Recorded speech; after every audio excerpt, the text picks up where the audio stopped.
ಮಾಜಿ ಸಚಿವ ರಾಮಚಂದ್ರೇಗೌಡ ನಿಧನ ಹೊಂದಿದ್ದಾರೆ. ಬಿಜೆಪಿಯ ಹಿರಿಯ ನಾಯಕ ರಾಮಚಂದ್ರೇಗೌಡ ಇನ್ನಿಲ್ಲ. ಚಂದ್ರಾಲೇಔಟ್ನ ಖಾಸಗಿ ಆಸ್ಪತ್ರೆಯಲ್ಲಿ ವಿಧಿವಶರಾಗಿದ್ದಾರೆ. ಮಾಜಿ ಸಚಿವ ರಾಮಚಂದ್ರೇಗೌಡ 88 ವರ್ಷ ವಯಸ್ಸಾಗಿತ್ತು. ಬಿಜೆಪಿಯ ಹಿರಿಯ ನಾಯಕರು ಇಹಲೋಕ ತ್ಯಜಿಸಿದ್ದಾರೆ. ಚಂದ್ರಾಲೇಔಟ್ನ ಖಾಸಗಿ ಆಸ್ಪತ್ರೆಯಲ್ಲಿ ವಿಧಿವಶರಾಗಿದ್ದಾರೆ.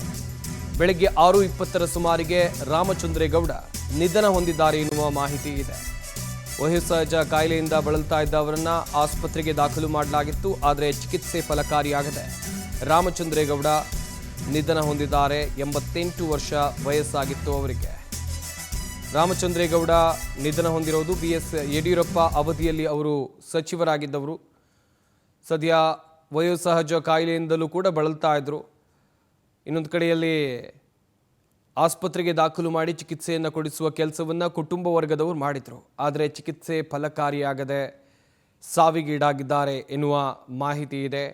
RSS ಹಿನ್ನೆಲೆ, ಸಂಘ ಪರಿವಾರದ ಹಿನ್ನೆಲೆ ಇದ್ದಂಥ ಬಿಜೆಪಿಯ ನಾಯಕ ರಾಮಚಂದ್ರೇಗೌಡರು 2010ರಲ್ಲಿ ವೈದ್ಯಕೀಯ ಕಾಲೇಜುಗಳ ನೇಮಕಾತಿ ಹಗರಣ, ಈ ಹಗರಣದಲ್ಲಿ ಹೆಸರು ಕಾಣಿಸ್ಕೊಂಡಾಗ ಅವರು ರಾಜೀನಾಮೆಯನ್ನು ಕೊಟ್ಟಿದ್ದರು.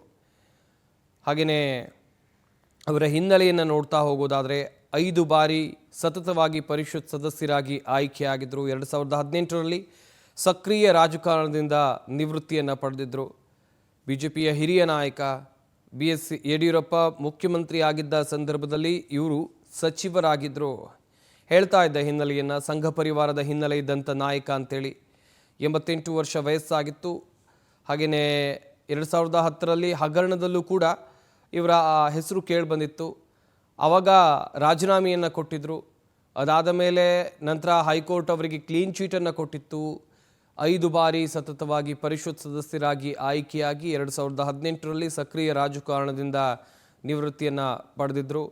ಚಂದ್ರಾಲೇಔಟ್ನ ಖಾಸಗಿ ಆಸ್ಪತ್ರೆಯಲ್ಲಿ ಅವರಿಗೆ ಚಿಕಿತ್ಸೆಯನ್ನು ಕೊಡಿಸಲಾಗ್ತಾ ಇತ್ತು. ಆದರೆ ಚಿಕಿತ್ಸೆ ಫಲಕಾರಿಯಾಗದೆ ಮೃತಪಟ್ಟಿದ್ದಾರೆ ಬಿಜೆಪಿಯ ಹಿರಿಯ ನಾಯಕ ರಾಮಚಂದ್ರೇಗೌಡರು ಎನ್ನುವ ಮಾಹಿತಿ ಇದೆ.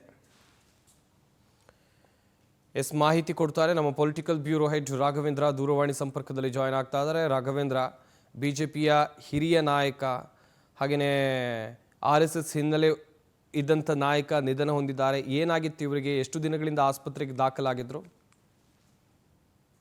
ಖಂಡಿತವೂ ಏನಂದ್ರೆ, ಬಹಳ ಹಿರಿಯ ರಾಜಕಾರಣಿ, ಬಿಜೆಪಿಯಲ್ಲಿ ತನ್ನದೇ ಆದ ಛಾಪು ಮೂಡಿಸತಕ್ಕಂಥ ರಾಜಕಾರಣಿ.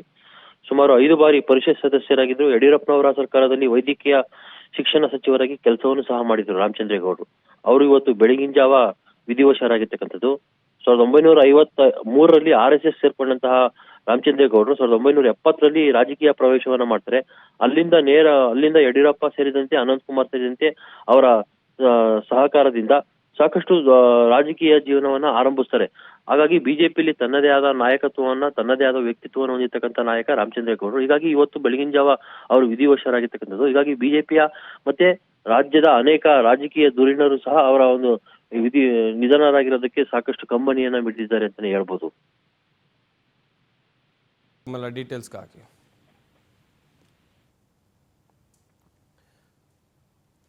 ಥ್ಯಾಂಕ್ ಯು ರಾಘವೇಂದ್ರ, ತಮ್ಮೆಲ್ಲ ಡೀಟೇಲ್ಸ್ಗಾಗಿ.